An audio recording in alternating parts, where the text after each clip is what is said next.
क्या आप कल्पना कर सकते हैं कि जिस अभिनेत्री को पूरा देश साक्षात देवी सीता मानकर पूजता हो, जिसके पैरों में गिरकर लोग आशीर्वाद लेते हो, वो असल जिंदगी में एक ऐसे आदमी के साथ बिना शादी किए रहने लगी जो अपनी शराब, जुए और रंगीन मिजाजी के लिए पूरे बॉम्बे शहर में बदनाम हो। और वो आज के दौर में नहीं, बल्कि आज से 80 साल पहले, जब महिलाओं का घर की चार दीवारी से बाहर निकलना भी एक गुनाह माना जाता था। हम बात कर रहे हैं बॉलीवुड की मशहूर अभिनेत्री काजोल की नानी शोभना समर्थ और भारत के पहले नेचुरल एक्टर मोतीलाल की। एक ऐसा पागल आशिक जिसने 4 बच्चों की मां को प्रपोज करने के लिए आसमान से हेलीकॉप्टर के जरिए उनके घर पर लव लेटर बांधकर पत्थर बरसाए थे। एक ऐसा रिश्ता जिसने उस दौर के रूढ़िवादी समाज की धज्जियां उड़ा दी थी। आज भी बॉलीवुड के गलियारों में ये अफवाहें दबी जुबान में गूंजती हैं कि अभिनेत्री तनुजा असल में अपने पिता कुमार सेन समर्थ की नहीं, बल्कि इसी आशिक मोतीलाल की बेटी है। मैं बेकार हूँ, भिखारी नहीं। मेरा ये मतलब नहीं था। तुम्हें खाना ही खाना है ना, चलो मेरे साथ शान महल होटल में। इस कहानी की शुरुआत होती है शोभना समर्थ से। शोभना का असली नाम सरोज शिलोत्री था। उनका जन्म एक बेहद अमीर और पढ़े लिखे परिवार में हुआ था। उनकी खूबसूरती ऐसी थी कि जो भी उन्हें देखता बस देखता रह जाता। बहुत कम उम्र में उनकी शादी मशहूर फिल्म निर्देशक कुमार सेन समर्थ से हो गई थी। शादी के बाद ही कुमार सेन ने अपनी खूबसूरत पत्नी को फिल्मों में काम करने के लिए प्रेरित किया और सरोज का नाम बदलकर शोभना समर्थ रख दिया। साल 1935 में आई फिल्म निगाहे नफरत से शोभना ने अपने फिल्मी सफर की शुरुआत की, लेकिन उनके करियर में सबसे बड़ा मोड़ आया साल 1942 में आई फिल्म भरत मिलाप और उसके अगले साल 1943 की फिल्म राम राज्य से। राम राज्य में उन्होंने माता सीता का किरदार इतनी शिद्दत और पवित्रता के साथ निभाया था कि लोग सच में उन्हें देवी सीता मानकर उनके पैर छूने लगे थे। उनके को स्टार प्रेम अदीब भगवान राम बने थे। इन दोनों की जोड़ी इतनी मशहूर हुई कि उस जमाने के कैलेंडरों पर राम और सीता के रूप में इन्हीं दोनों की तस्वीरें छपने लगी थी। देखो देखो राम राज्य में है। आपको जानकर हैरानी होगी कि राम राज्य इकलौती ऐसी फिल्म थी जिसे महात्मा गांधी ने अपने पूरे जीवन में देखा था। शोभना समर्थ रातों रात पूरे भारत में एक आदर्श और पवित्र भारतीय नारी का प्रतीक बन गई थी। शोभना और कुमार सेन के 4 बच्चे हुए, जिनमें 2 बेटियां नूतन और तनुजा आगे चलकर हिंदी सिनेमा की बहुत बड़ी सुपरस्टार बनी। और इन्हीं तनुजा की बेटी है आज के दौर की मशहूर अभिनेत्री काजोल।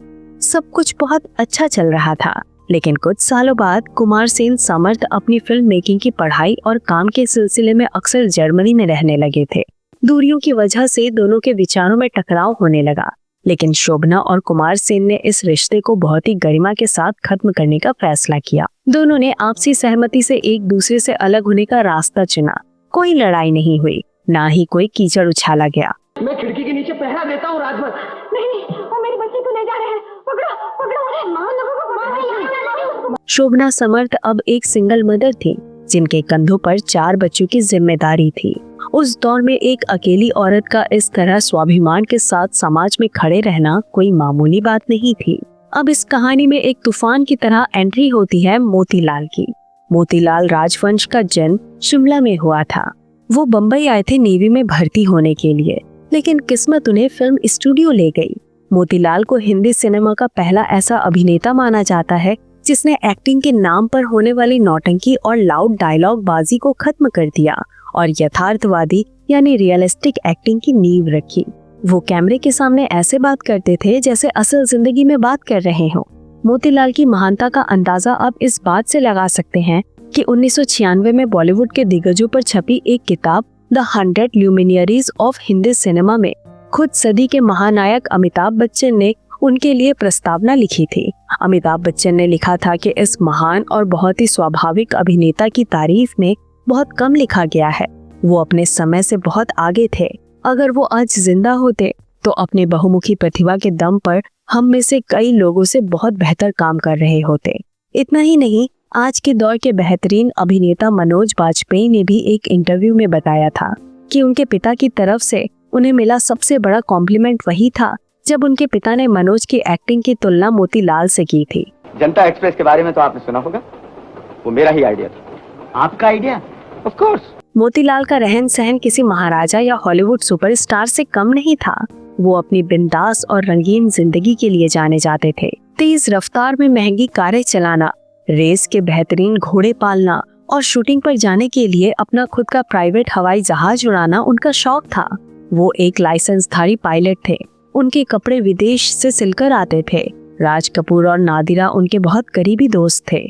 जुए और शराब का उन्हें भारी शौक था। बिमल रॉय की फिल्म देवदास में उनका निभाया हुआ चुन्नी बाबू का किरदार और फिल्म जागते रहो में एक शराबी के रूप में उन पर फिल्माया गया गाना जिंदगी ख्वाब है आज भी एक्टिंग स्कूलों में पढ़ाया जाता है।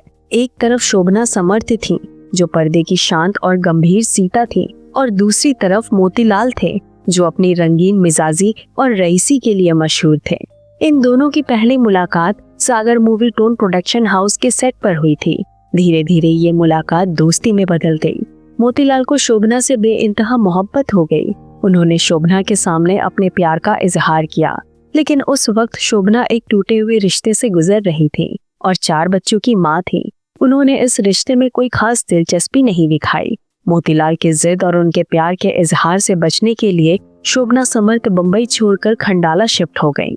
लेकिन मोतीलाल अभिनय के मामले में जितने शानदार थे उतने ही जिद्दी असल जिंदगी में भी थे। जिस चीज पर वो अड़ जाते उसे हासिल करके ही मानते थे। उन्होंने अपने प्यार को साबित करने के लिए एक ऐसा पागलपन किया जिसके आज के नौजवान सिर्फ कल्पना कर सकते हैं। मोतीलाल ने एक भारी भरकम खर्चा करके एक हेलीकॉप्टर किराए पर लिया। चूँकि वो खुद एक पायलट थे, इसलिए उन्होंने उस हेलीकॉप्टर को उड़ाकर सीधा खंडाला का रुख किया और शोभना समर्थ के घर के छत के ऊपर चक्कर लगाने लगे। आसमान से हेलीकॉप्टर की गड़गड़ाहट सुनकर जब शोभना ने खिड़की से बाहर देखा, तब मोतीलाल ने आसमान से उनकी छत पर पत्थर बरसाने शुरू कर दिए। लेकिन वो आम पत्थर नहीं थे। उन पत्थरों पर मोतीलाल के लिखे हुए प्रेम पत्र लिपटे हुए थे। ऐसा ही एक पत्थर शोभना के कमरे की खिड़की का शीशा तोड़ते हुए अंदर गिरा। उस टूटे हुए शीशे और उस खत में छिपी हुई आई लव यू ने शोभना के दिल के सारे दरवाजे खोल दिए। प्यार के इजहार का ये अजीबोगरीब तरीका कारगर साबित हुआ। मोतीलाल के इस दीवानेपन को देखकर शोभना बिल्कुल भावुक हो गई और उन्होंने इस प्रेम प्रस्ताव को हमेशा के लिए स्वीकार कर लिया। जिंदगी ख्वाब है, ख्वाब में झूठ क्या, दिल को सताएं, दिल में रहें और दिल को सताएं। इसके बाद जो हुआ उसने पूरे समाज को हैरान कर दिया। शोभना और मोतीलाल ने दुनिया से अपने रिश्ते को कभी नहीं छिपाया। उन्होंने शादी नहीं की, लेकिन समाज के सामने बेहद बेबाकी से अपने रिश्ते को कबूल किया और एक साथ रहने लगे। मोतीलाल शोभना के घर पर शिफ्ट भी हो गए। सबसे खूबसूरत बात ये थी कि मोतीलाल ने शोभना के बच्चों को बिल्कुल अपने बच्चों की तरह प्यार दिया। शोभना को भी मोतीलाल के भीतर एक बहुत ही जिम्मेदार इंसान और अपने पिता की छवि नजर आती थी। घर के हर छोटे बड़े फैसलों में मोतीलाल शोभना का साथ देते थे। जब शोभना समर्थ ने अपनी बेटी नूतन को फिल्म हमारी बेटी से लॉन्च किया और बाद में तनुजा को फिल्म छबीली से फिल्मों में उतारा, तो इन दोनों फिल्मों के निर्माण में मोतीलाल ने पर्दे के पीछे से शोभना की पूरी मदद की। हमारी बेटी फिल्म में तो मोतीलाल ने नूतन के पिता का किरदार भी निभाया था। इन दोनों का रिश्ता इतना गहरा था कि नूतन और तनुजा मोतीलाल की बहुत इज्जत करती थी। एक रिपोर्ट्स के मुताबिक नूतन और तनुजा की शादी में कन्यादान की रस्म भी मोतीलाल ने ही निभाई थी। इंटरनेट और पुराने सिनेमा के जानकारों के बीच आज भी ये बात एक बहुत बड़ी चर्चा का विषय रहती है कि तनुजा असली में मोतीलाल की ही बेटी है और नूतन ही हाफ सिस्टर है। हालांकि इस बात की कभी कोई आधिकारिक पुष्टि नहीं हुई, लेकिन उस दौर के फिल्मी गलियारों में ये अफवाह बहुत तेजी से तैरती थी। कुमार सेन समर्थ भी जब कभी भारत आते थे तो शोभना के घर आते थे और वहाँ मोतीलाल के साथ बैठकर चाय पीते थे। इन लोगों ने समाज को दिखा दिया था कि रिश्ते परिपक्वता और समझदारी से भी निभाए जा सकते हैं। यहाँ एक बात बहुत दिलचस्प है, तनुजा की शक्ल को आप गौर से देखोगे तो आपको उसमें मोतीलाल की ही छवि दिखेगी। इसी वजह से अक्सर तनुजा को खुद मोतीलाल की ही बेटी कहा जाता है, लेकिन इस पर तनुजा ने कभी खुलकर बात नहीं की। लेकिन हर महान प्रेम कहानी का एक दर्दनाक पहलू भी होता है और इस कहानी का अंत बहुत ही रुला देने वाला था। मोतीलाल अपनी जिंदगी में एक बहुत ही महान फिल्म बनाना चाहते थे। उनके दिल के बहुत करीब एक प्रोजेक्ट था जिसका नाम था छोटी छोटी बातें। ये फिल्म उनकी जिंदगी का सबसे बड़ा सपना थी और उन्होंने इसका निर्देशन भी खुद ही किया था। मोतीलाल ने इस फिल्म को बनाने में अपनी जिंदगी भर की कमाई लगा दी। उनके आलीशान घर बिक गए, रेस के घोड़े बिक गए, महंगी गाड़ियां बिक गईं। फिल्म बनाने में बहुत समय लगा और मोतीलाल पूरी तरह से कर्ज में डूब गए। जो इंसान कभी अपनी हवाई जहाज उड़ाता था वो दाने दाने का मोहताज हो गया। फिल्म इंडस्ट्री की ये सबसे कड़वी सच्चाई है कि यहाँ उगते सूरज को सलाम किया जाता है। जब मोतीलाल का बुरा वक्त आया तो उनके इर्द गिर्द घूमने वाले सारे चापलूस दोस्त और प्रोड्यूसर उन्हें छोड़कर भाग गए। कोई उनकी मदद के लिए आगे नहीं आया। इस सदमे, कर्ज के बोझ और शराब की लत ने मोतीलाल को अंदर से तोड़ दिया। उन्हें लिवर सिरोसिस नाम की गंभीर बीमारी हो गई। लेकिन जब पूरी दुनिया ने मोतीलाल से मुंह मोड़ लिया तब शोभना समर्थ एक चट्टान की तरह उनके साथ खड़ी थी। जिस शोभना को उन्होंने अपने अच्छे दिनों में हेलीकॉप्टर से प्यार का पैगाम भेजा था, उसी शोभना ने मोतीलाल के सबसे बुरे दिनों में उनका हाथ कसकर थामे रखा। मोतीलाल को मुंबई के ब्रीच कैंडी अस्पताल में भर्ती कराया गया। शोभना दिन रात उनके बिस्तर के पास बैठी रहती थी। उन्होंने मोतीलाल के इलाज का सारा खर्च उठाया और उनके कर्ज चुकाने में भी मदद की। 1965 में मोतीलाल ने अस्पताल के उसी बिस्तर पर शोभना का हाथ अपने हाथों में लिए हुए इस दुनिया को हमेशा के लिए अलविदा कह दिया। जोर से दबाइए, जिंदगी भी ऐसी है, जोर से पकड़ने जाइए तो हाथ से निकल जाती है। अरे देगा थोड़ी और पियो ना यार। पियो। एक ऐसा सुपरस्टार जिसने जिंदगी भर राजाओं की तरह राज किया, वो अपनी मौत के वक्त पाई पाई का मोहताज था। लेकिन उनके पास अगर कोई सबसे बड़ी दौलत थी तो वो थी शोभना समर्थ की वफादारी और उनका सच्चा प्यार। उन दोनों का रिश्ता इतना गहरा था कि मोतीलाल की अस्थि को अग्नि खुद शोभना समर्थ ने दी थी। मोतीलाल के गुजरने के बाद उनकी फिल्म छोटी छोटी बातें रिलीज हुई और उस फिल्म को राष्ट्रीय पुरस्कार भी मिला।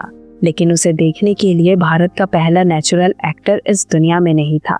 मोतीलाल के जाने के बाद शोभना समर्थ ने खुद को पूरी तरह से अपने बच्चों और नाती पोतों के लिए समर्पित कर दिया।